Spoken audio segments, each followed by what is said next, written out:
Assalamualaikum warahmatullahi wabarakatuh. Nama Rina Laraswati, NPM 1702-1077 akan mempresentasikan PPT Bank dan LKS sebagai tugas ujian komprehensif.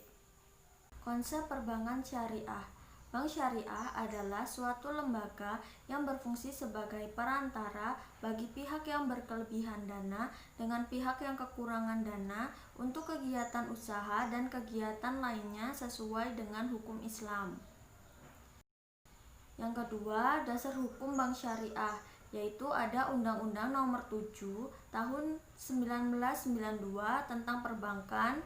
Kedua, Undang-Undang Nomor 10 Tahun 1998 tentang perbankan yang diperluas menjadi kegiatan apapun dari bank berprinsip syariah.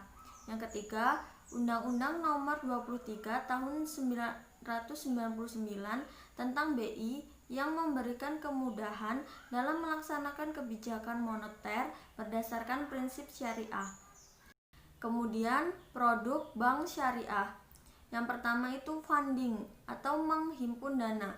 Produknya itu tabungan, deposito, giro, dan akadnya meliputi wadiah dan mudorobah. Yang kedua, lending atau menyalurkan dana. Produknya yaitu kredit konsumtif untuk kebutuhan primer, sekunder, dan tersier. Yang ketiga, jasa atau servis. Produknya yaitu ATM, kartu kredit, falas, e-banking, mobile banking, clearing, inkasu. Perbedaan bank syariah dengan bank konvensional. Perbedaan bank syariah dan bank konvensional. Yang pertama, bank syariah itu akadnya syariah, bank konvensional akadnya konvensional. Bank syariah menghimpun dan menyalurkan dana harus sesuai dengan fatwa Dewan Pengawas Syariah, dan bank konvensional tidak terdapat dewan yang sejenisnya. Bank syariah melakukan investasi yang halal saja. Bank konvensional investasi yang halal dan haram, profit oriented. Yang ketiga, hubungan dengan nasabah dalam bentuk hubungan kemitraan, sedangkan bank konvensional hubungan dengan nasabah adalah bentuk kreditor dan debitor. Bank syariah berdasarkan prinsip bagi hasil, jual beli atau sewa. Bank konvensional memakai perangkat bunga. Bank syariah itu Islami, sedangkan bank konvensional non-Islami. Perbedaan bank dan non-bank. Bank adalah institusi keuangan dengan kegiatan usaha lengkap, mulai dari menghimpun dan menyalurkan dana dalam bentuk kredit, menjalankan aktivitas jasa keuangan lain. Sedangkan non-bank adalah lembaga keuangan non-bank yang memiliki fokus bisnis pada salah satu aktivitas keuangan. Misalnya, perusahaan leasing yang menyalurkan dana berbentuk barang modal ke perusahaan penyewa. Yang kedua, bank boleh langsung mengumpulkan dana nasabah baik berbentuk tabungan, giro, deposito berjangka. Sedangkan non-bank tidak bisa secara langsung menghimpun dana masyarakat berbentuk tabungan, giro, dan deposito. Yang ketiga, bank bisa mengeluarkan uang giral, sedangkan non-bank tidak boleh mengeluarkan uang. Yang keempat, bank bertindak sebagai lembaga pelaksana dari berbagai kebijakan moneter yang dikeluarkan BI, sedangkan non-bank tidak memiliki tugas tersebut. Yang kedua, konsep lembaga keuangan syariah non-bank. Yang pertama, Baitul Mal wa Tamwil. Terdiri dari dua istilah, yaitu Baitul Mal dan Baitul Tamwil. Baitul Mal lebih mengarah usaha-usaha pengumpulan dana dan penyaluran dana yang non-profit seperti zakat, infak, dan sedekah. Sedangkan Baitul Tamwil sebagai usaha pengumpulan dan penyaluran dana komersial. Usaha-usaha tersebut menjadi bagian yang tidak terpisahkan dari BMT sebagai lembaga pendukung kegiatan ekonomi masyarakat kecil dengan berdasarkan syariah. Yang kedua yaitu reksadana syariah. Reksadana merupakan salah satu alternatif investasi bagi masyarakat pemodal, khususnya pemodal kecil dan pemodal yang tidak memiliki banyak waktu dan keahlian untuk menghitung resiko dan investasi mereka. Yang ketiga, asuransi syariah. Pengertian asuransi syariah menurut Dewan Syariah Nasional, asuransi syariah adalah sebuah usaha untuk saling melindungi dan saling tolong-menolong di antara sejumlah orang, di mana hal ini dilakukan melalui investasi dalam bentuk aset atau tabaru yang memberikan pola pengembalian untuk menghadapi resiko tertentu melalui akad yang sesuai dengan prinsip syariah. Gadai syariah atau rahan yaitu jaminan yang diserahkan oleh pihak pengutang kepada yang pemberi utang.